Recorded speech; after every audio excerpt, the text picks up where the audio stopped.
Notre maison est abîmée, notre terre est cassée.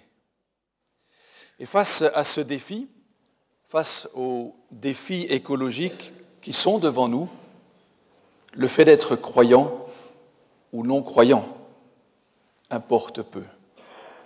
Ce qui importe, c'est de se réveiller, et de se réveiller vite. C'est peut-être déjà bien tard. C'est peut-être déjà trop tard. Il est difficile de trouver dans le texte biblique des moments où les auteurs vont nous dire ce qu'il faut faire pour réparer notre maison. La Bible ne connaît pas de traité écologique qui pourrait nous aider à réfléchir et trouver des remèdes à apporter à cette maison abîmée. Mais bon nombre de textes dans la parole de Dieu attirent notre attention sur le soin que nous aurions dû apporter à cette maison.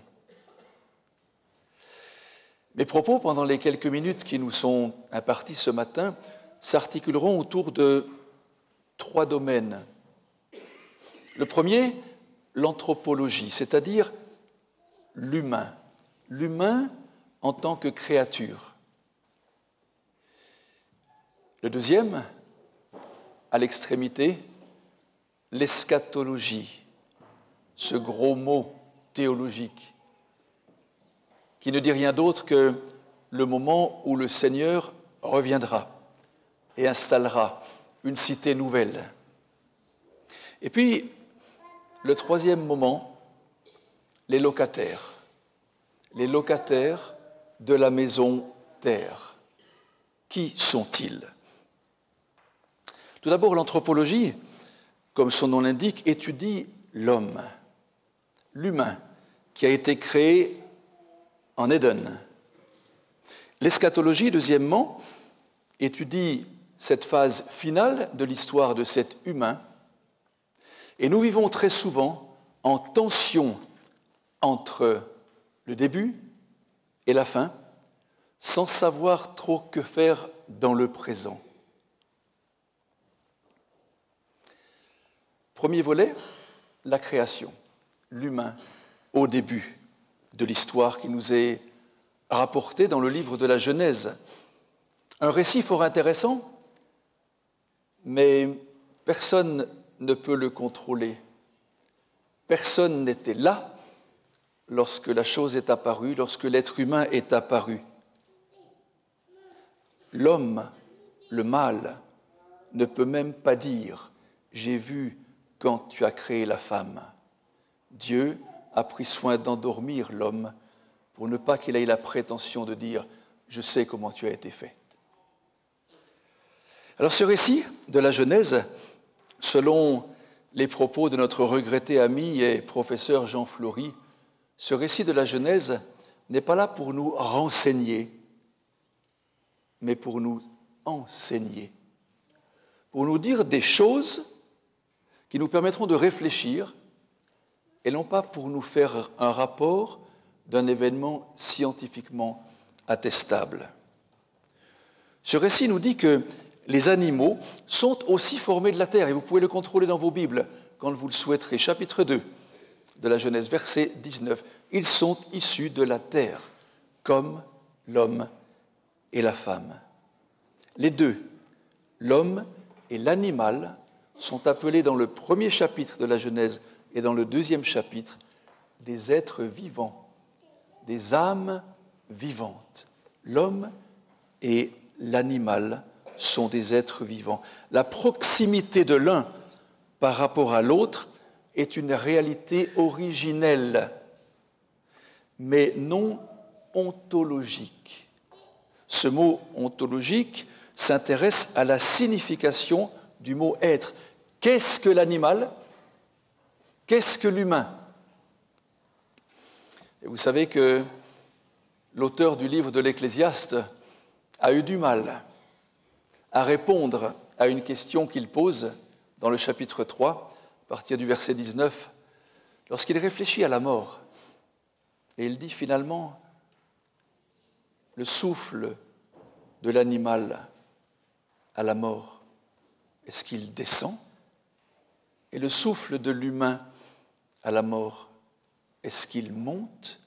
Autrement dit, est-ce que l'animal meurt et c'est fini? Est-ce que l'humain meurt et il a une chance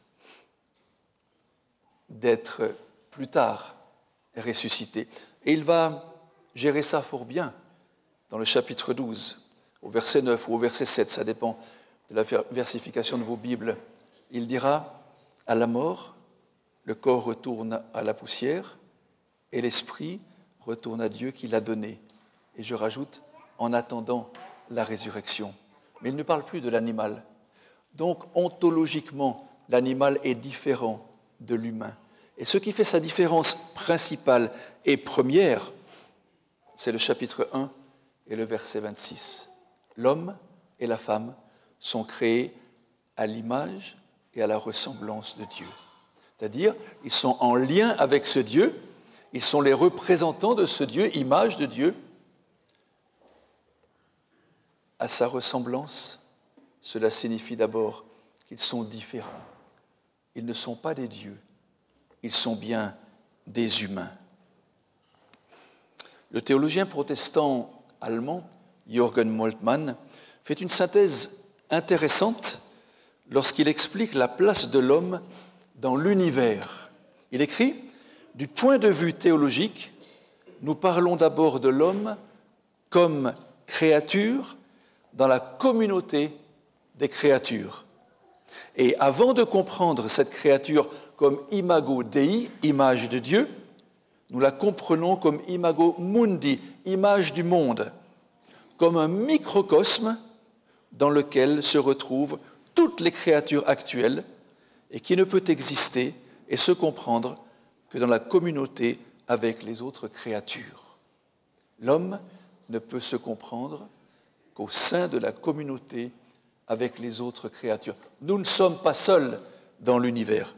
Et là, le problème lié à l'écologie se pose. L'humain ne peut exister et se comprendre que dans la communauté avec les autres créatures.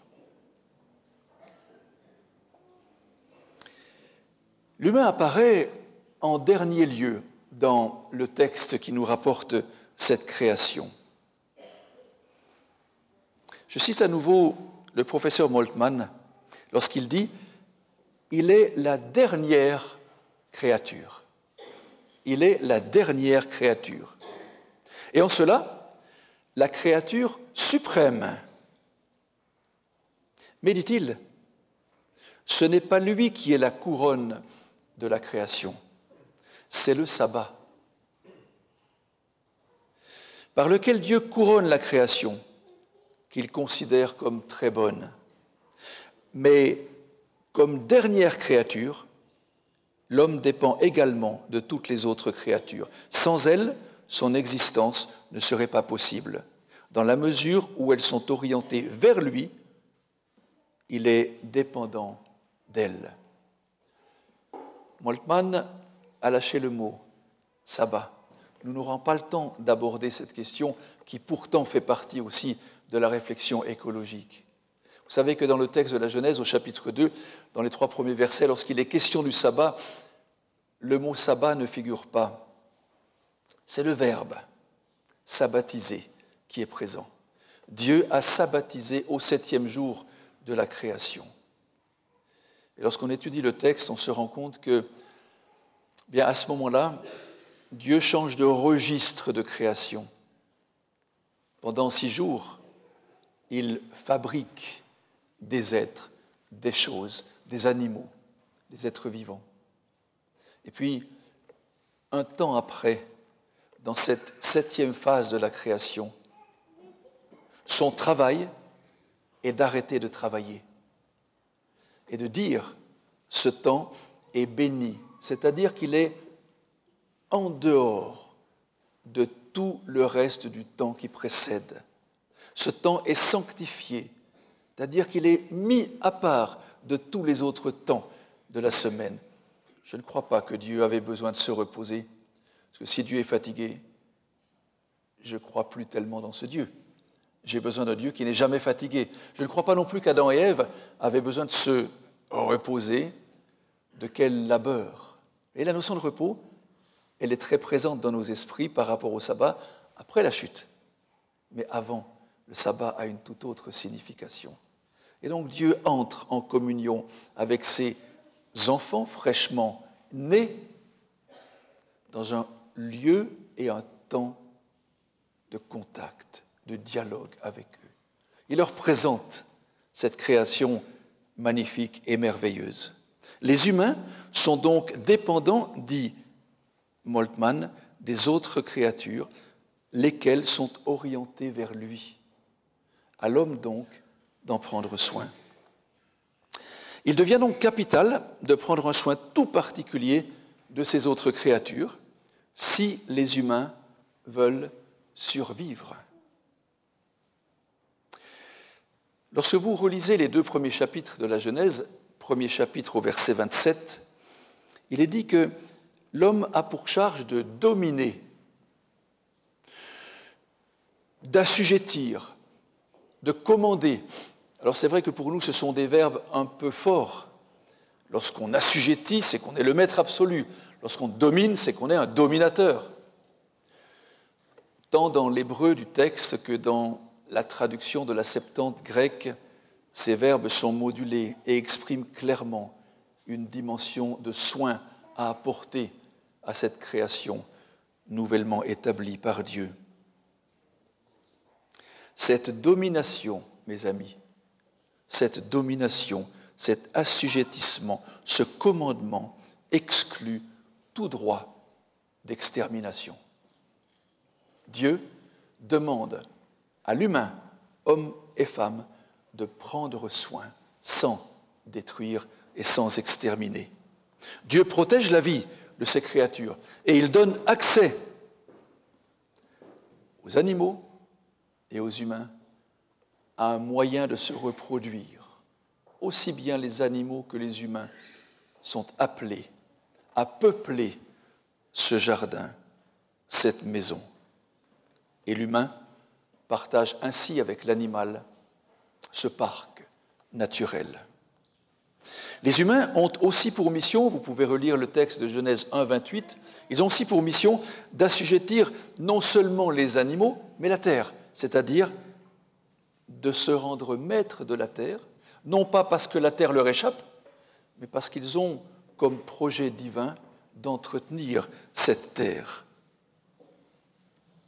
L'homme est placé dans un jardin pour le cultiver, pour s'en occuper, pour le garder, pour le défendre et pour le protéger. Selon le récit de la Genèse, l'être humain fait partie intégrante de la nature.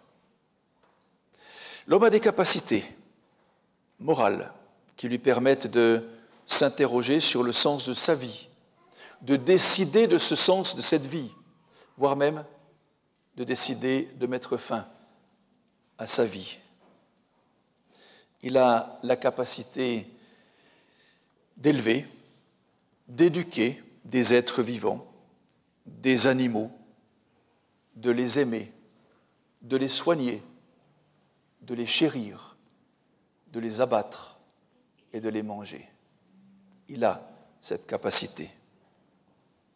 L'humain a les capacités de servir ou d'asservir la nature. Le sociologue Michel-Maxime Heger dit que l'homme est capable de transfigurer la nature ou de la défigurer. Une personne chargée de commander, d'assujettir, de garder, de cultiver, c'est en français un administrateur, un intendant, un trésorier. Mais lorsqu'on prend le mot grec oikonomos, on en vient directement à notre sujet de l'écologie.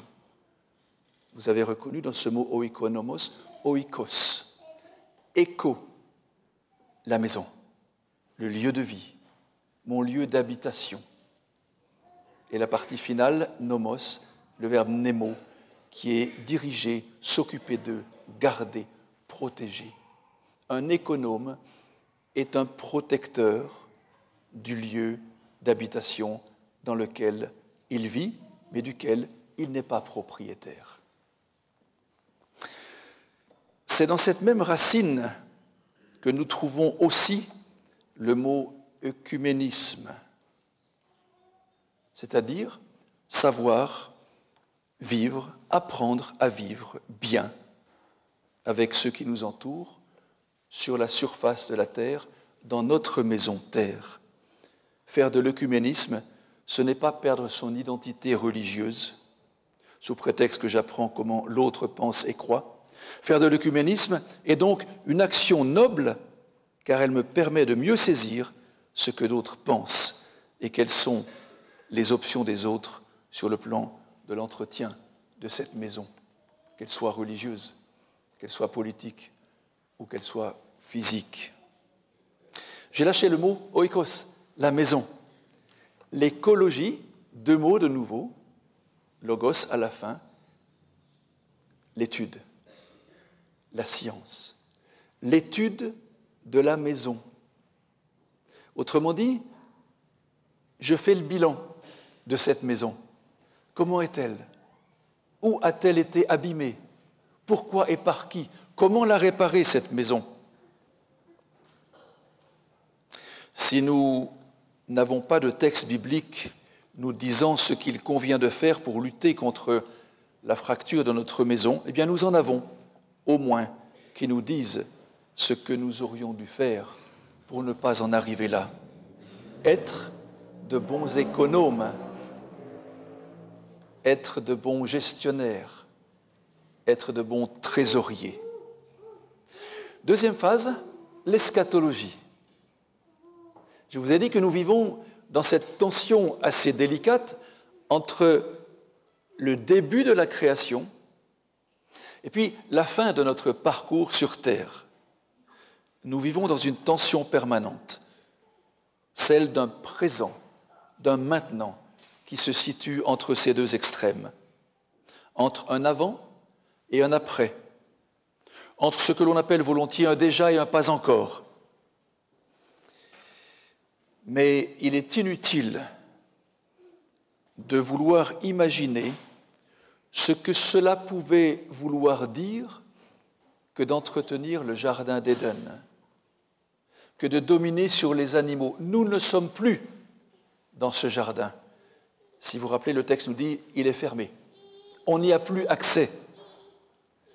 Il est donc impossible de s'imaginer ce que cela pouvait signifier que de cultiver et de garder un lieu parfait. Vous savez, on nous dit parfois d'essayer de nous nourrir selon ce que dit la Bible. Qu'est-ce que ça veut dire que de se nourrir selon ce que dit la Bible? Même mieux, certaines personnes voudraient retrouver les recettes de notre grand-mère Ève et pouvoir enfin manger la nourriture d'Adam et Ève. La nourriture des animaux, c'était la même à cette époque-là. Impossible, mes amis. On ne peut pas remonter le temps jusqu'à la création. Comme si la Bible pouvait être une sorte de menu d'un restaurant 7 étoiles. Impossible. Je ne peux pas retourner en arrière. Je vis bien dans un présent. Mais on nous fait croire aussi, pour l'avenir, que notre éthique de vie pourrait peut-être permettre de hâter le retour de notre Seigneur et vivre déjà comme si nous étions dans la Nouvelle Jérusalem. Impossible aussi. Nous ne sommes pas encore dans ce temps du futur, de la Nouvelle Jérusalem. Nous sommes bien maintenant et ici. Nous ne pouvons rien, car notre relation à la Nouvelle Jérusalem n'est pas une réalité rationnellement démontrable, mais c'est un espace et un temps qui appartiennent à un Dieu qui lui est transcendant, qui dépasse ce temps. Je cite Jacques Ellul, penseur protestant bien connu, dans un ouvrage posthume intitulé « Les sources de l'éthique chrétienne ». Jacques Ellul dit « L'éthique pour les chrétiens ne peut être ni une éthique de la création, ni une éthique du royaume de Dieu. Il ne peut pas être question de vivre comme si nous étions encore dans l'Éden ou déjà dans la Nouvelle Jérusalem. La coupure entre notre siècle, notre monde et ceci est radicale. » L'eschatologie est parfois pour nous une sorte de futurologie. Nous essayons de dire ce qui va se passer. Pour beaucoup, il faut échapper à l'aujourd'hui qui va mal et développer une sorte de pastorale de la peur projetée vers l'avant pour essayer d'obtenir des conversions et pour essayer de vivre déjà comme si le malheur de la terre était une non-réalité. Les théories du complot sont bien connues dans les milieux chrétiens et nous n'y échappons pas non plus. L'eschatologie n'est pas une spéculation métaphysique, mais le témoignage de l'espérance d'une délivrance chrétienne. L'eschatologie étudie les réalités à venir. Elle étudie le passage entre ce monde et le monde qui doit venir. Mais ce monde qui doit venir n'est pas géré grâce à moi, ni par moi, mais par notre Dieu, qui, après une première création, a décidé de refaire une création. L'eschatologie n'est pas une doctrine chrétienne, mais le christianisme est eschatologique parce que le christianisme, et je cite Moltmann, est espérance, perspective et orientation en avant, donc aussi départ et changement du présent. Je ne peux bien vivre et préparer mon avenir que si je vis bien le présent qui m'est donné de vivre maintenant. Les manifestations, les actions, les pensées mues par une écologie qui se veut chrétienne ne sont ni un retour en arrière, ni une projection vers l'avant. Ces actions sont liées à une demande expresse de Dieu à ses créatures en Éden de cultiver et de garder le jardin, et liées aussi à une économie nouvelle qui vient à notre rencontre, qu'on appelle le royaume de Dieu.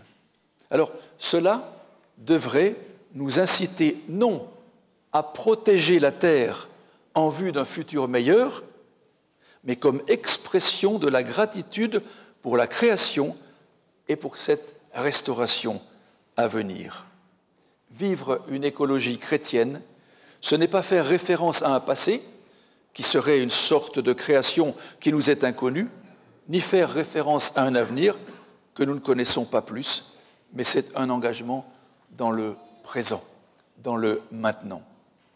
En entretenant son habitat, en entretenant sa maison, l'humain entre dans la dynamique du bien, signe d'adhérence à un Dieu bon et parfait qui a promis une recréation de la terre et du ciel.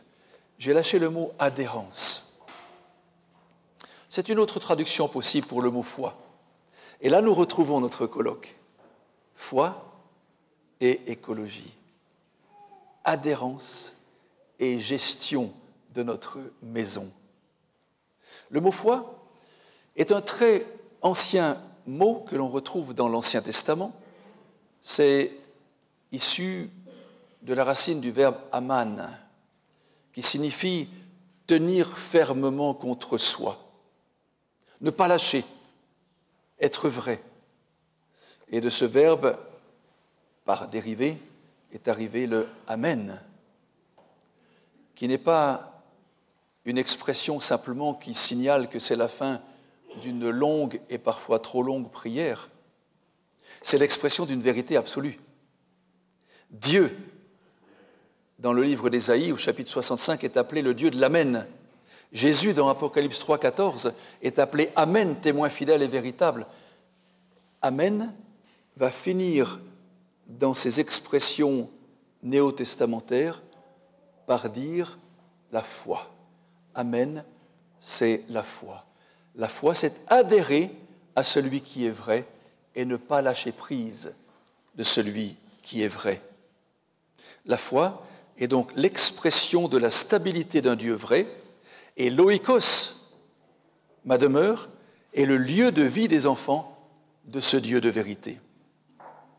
L'humanité détruit la nature comme un homme effrayé attaque au lieu de se défendre. Nous adaptons la nature à nos besoins exigeants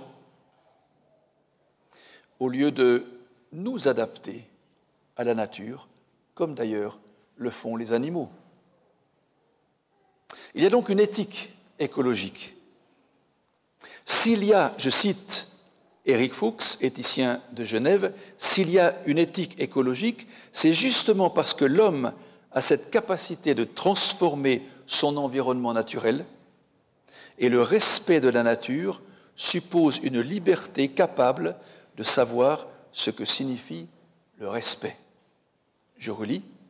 Le respect de la nature suppose une liberté capable de savoir ce que signifie le respect. Troisième et dernier volet de notre entretien de ce matin, les locataires de l'oikos, les locataires de la maison. Qui sont-ils? Vous le savez, c'est vous, c'est moi, ces locataires. Lorsque vous êtes propriétaire et que vous louez votre appartement, votre maison, vous exigez quelque chose des locataires. C'est qu'ils entretiennent leur lieu de vie qui vous appartient. Prendre soin de la création, c'est prendre soin de son lieu de vie, mais c'est aussi prendre soin de ceux qui habitent ce lieu de vie. Nous vivons dans cet espace que le Créateur nous a accordé. Si nous vivons en guerre, nous ne pouvons pas entretenir ce lieu de vie. Alors, qui vit dans ce lieu de vie? L'homme et la femme. Et là, je repense à l'acte créateur de Dieu. Vous le retrouvez dans la Genèse, au chapitre 2, au verset 18. Lorsque Dieu dit « Il n'est pas bon que l'homme soit seul », permettez-moi juste une parenthèse, ce n'est pas un verset pour une cérémonie de mariage, je ferme la parenthèse. C'est un verset qui me dit que le projet de création de Dieu n'est pas terminé avec la création du mâle. Pour aller jusqu'au bout, il faut la création de la femelle.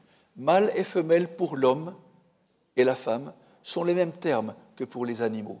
Ce n'est pas moi qui les invente, ils sont dans le texte origine. Dieu va donc décider que pour poursuivre son acte créateur et pour que les humains le poursuivent à leur tour, il faut être deux. Et ce deuxième être, selon Genèse 2, il le met en face du mâle, non pas au-dessus, non pas en dessous, non pas derrière, même pas à côté, mais en face. C'est-à-dire, l'être femelle devient l'interlocuteur de l'être mâle, parfaitement égal à lui. Parfaitement égal à lui, avec les mêmes droits et avec les mêmes devoirs aussi. Une égalité existentielle absolue. La descendance, l'éducation de l'humanité, se joue dans ce rapport de complicité et de complémentarité étroit et intime, mais avec tout le respect que Dieu demande, que l'homme ait vis-à-vis de celle qu'il a placée en face de lui. La pérennité de l'image de Dieu ne peut être assurée que par deux êtres, les deux, à l'image de Dieu. Pas un qui va donner naissance à un autre, image détériorée, les deux à l'image de Dieu.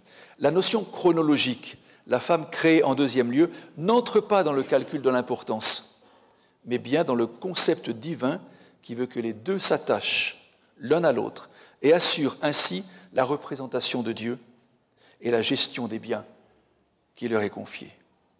La gestion des biens qui leur est confiée. Nous sommes ici encore en plein cœur de notre colloque.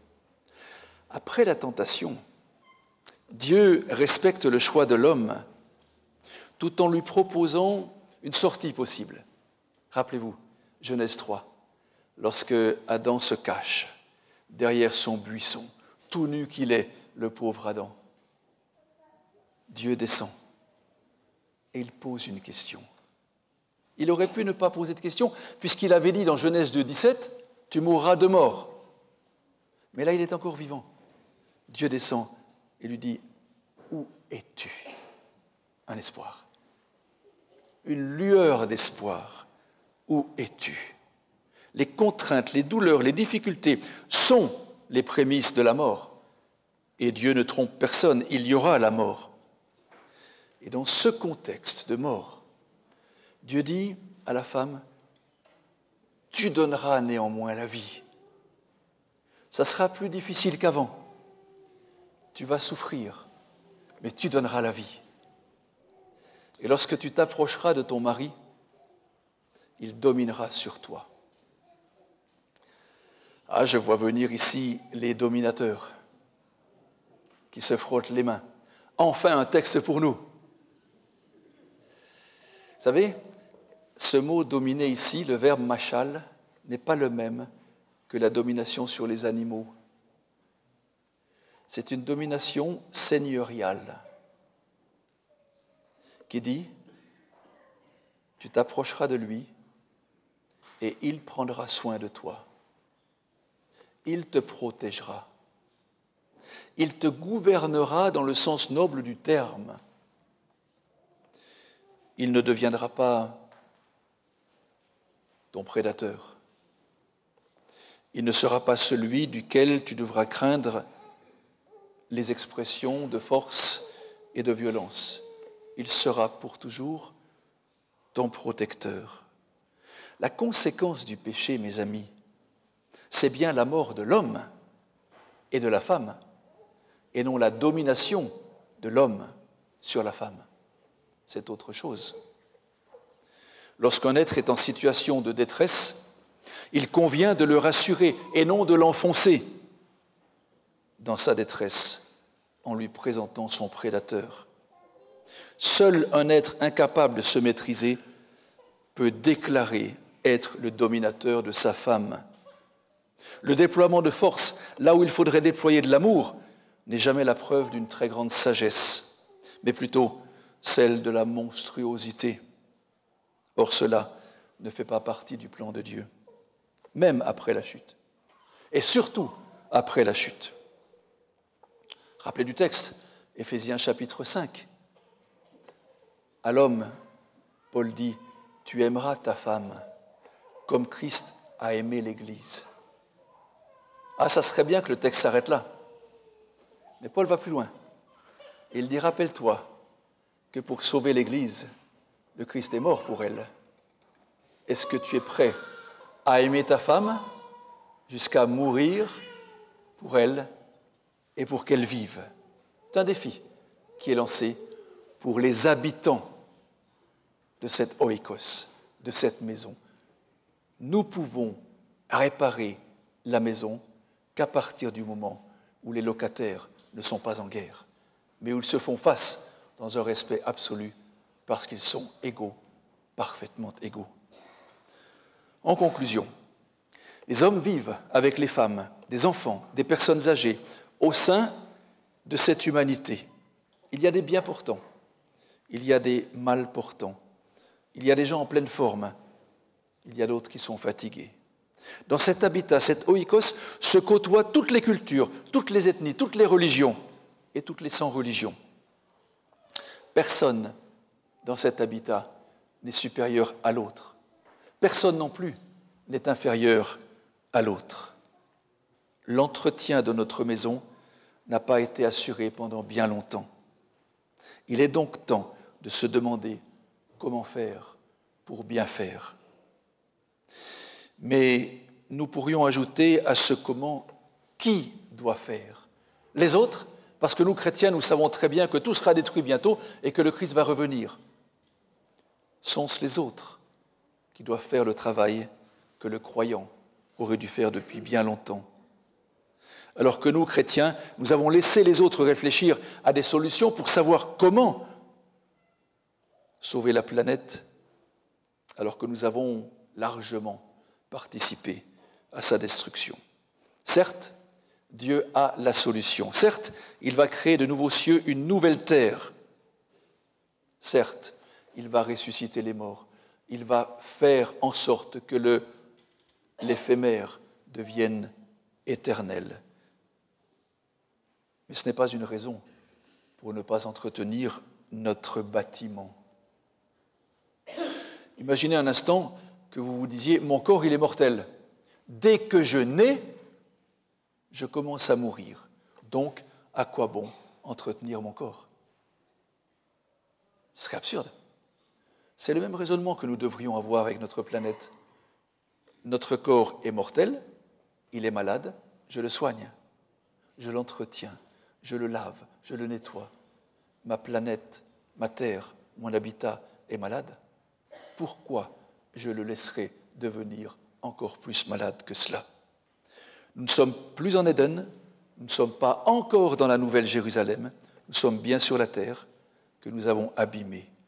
Qui est le mauvais intendant? Qui est le mauvais gardien? Qui est le mauvais trésorier? Moi, pas l'autre. C'est facile de rejeter la faute sur l'autre. Il est temps de prendre conscience que le locataire de la terre vit ici et maintenant. Foi et écologie, c'est un programme énorme, mais un programme redoutable. Foi, adhérer à Dieu, propriétaire de la maison. Cela doit m'obliger à faire de l'écologie, faire de l'entretien de mon lieu de vie, c'est-à-dire étudier l'état de la maison pour évaluer les réparations qui doivent être faites. Et cela parce que Dieu m'a placé dans cette demeure en me demandant de la garder en bon état. Amen.